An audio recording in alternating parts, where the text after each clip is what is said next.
Hey, this is going to be a response to travisrobinson179. He had a thread where he was talking about Elvis Presley, and he said, "Show me some Elvis." And he was also pointing out something which I've been aware of myself here in the vinyl community, that Elvis doesn't get much attention, and I don't understand why that is.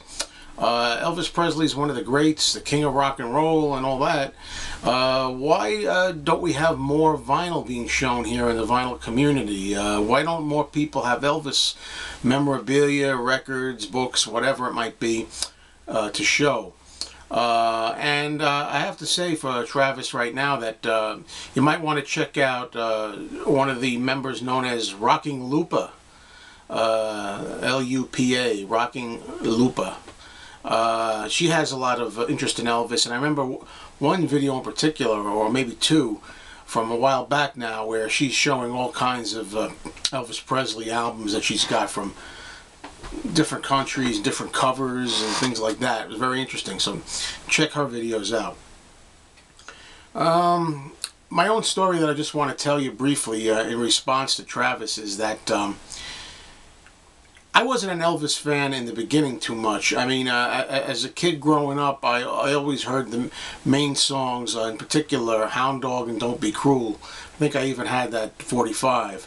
And that was good to me, but I always wondered what the big appeal of Elvis was early in the day. Now I'm a pretty big Elvis fan. You know, it took me until I was 29 before I really appreciated Elvis.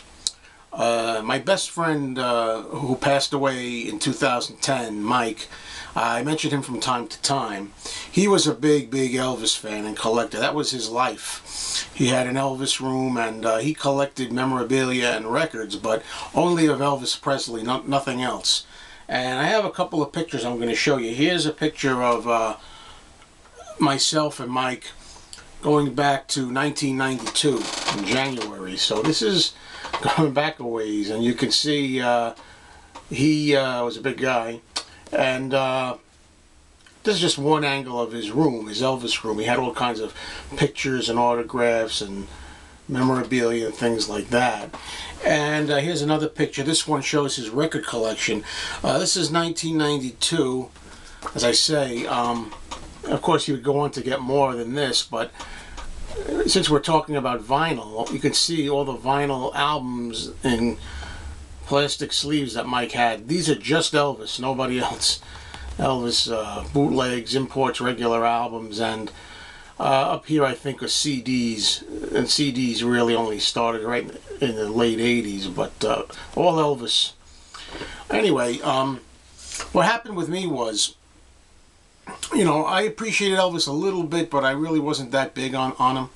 And Mike and I would go together hunting for records back in, I'd say, the early 1980s. And late 70s, too. Late 70s and early 80s. And I really got to say, I like to pull Mike's leg a lot. I used to tease him about Elvis. I used to say, even after he died in 1977, I was only like 15 years old. I was just a stupid kid. And I said, you know, Elvis is for old ladies. His music is not really in style anymore. And I was saying this in 1977, 1978, and the early 1980s. And I think that's part of the problem, if you want to call it a problem, with Elvis. I think that his music doesn't really translate well to the 21st century. And I think that's true of a lot of 1950s music. In addition to Elvis Presley being overlooked these days in people's record collections here and whatnot, I think also just 50s music in general, a lot of it has been kind of forgotten or discarded. And I'm not really sure I think, I mean, I understand it, like I say, because I just think that it's a very specific time, and a lot of like the doo-wop sounds and things like that are very much of the period. So they don't translate well into 1980s, 90s, and 2000s. The 1960s music, of course, still holds up pretty well. And if I can mention the Beatles here for a minute, I mentioned the Beatles because, you know, the Beatles, one of the main reasons why the Beatles are still so popular as always, and appealing with new generations, teenagers and kids under that, and also college-age students, is because I think the Beatles' music holds up and translates well to today's climate and world. I just think their music is more timeless than Elvis's music is. That's the only reason I can think of. Elvis is very much of the time. And some people are going to disagree, and of course, please do if you feel that way. But I think that's the reason. Myself, as I say, I used to twist Mike's arm and tease him a little bit, because I know, you know, he always handled it well. He was always the kind of guy that could take a joke. And I used to say, oh, come on, Elvis, that stuff. Elvis, the king of rock and roll. I mean, he did a little rock and roll, but all those movies that he did, and he sings songs for old women. Old women are fans of Elvis, and I used to be merciless. And he used to take it good-naturedly, and we had a lot of fun. And then when I was 29 years old, I remember it, in 1991, it just clicked.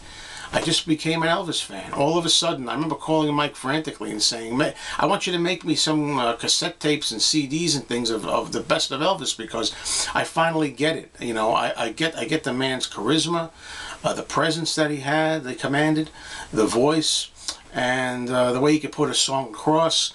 I understood now why Elvis was like Elvis, you know. Finally, one day it just hit me. It took me until I was almost 30 to really get into it. That's just me. And then I became a fan, and I've got a lot of records. So I wanted to just give a response here to Travis and tell him I agree with you. I think people out there in the vinyl community, it's a shame that people that have record collections don't have Elvis in their collection. Come on. I think if you're a serious record collector and you love rock music, you at least owe it to yourself to have, at the very least, the early Sun sessions, the Sun records that Elvis did. There's a lot of albums featuring those songs, and also the best of the early RCA years, the classic hits. At least have the hits. You know, the movie songs, things like that, that's an acquired taste that I've acquired, but I can understand. But show your Elvis stuff, or collect your Elvis stuff. And the same thing with all 1950s. Don't let the 50s get forgotten. There's good music out there, even if it sounds a little dated by today's standards. And I'm going to follow this up in honor of Travis, updating my Elvis video. I'm going to show some Elvis records that I have as of right now in 2014.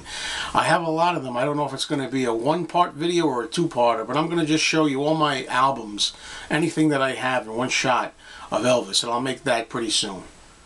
Well, there's my 2.5 cents. Thanks for watching.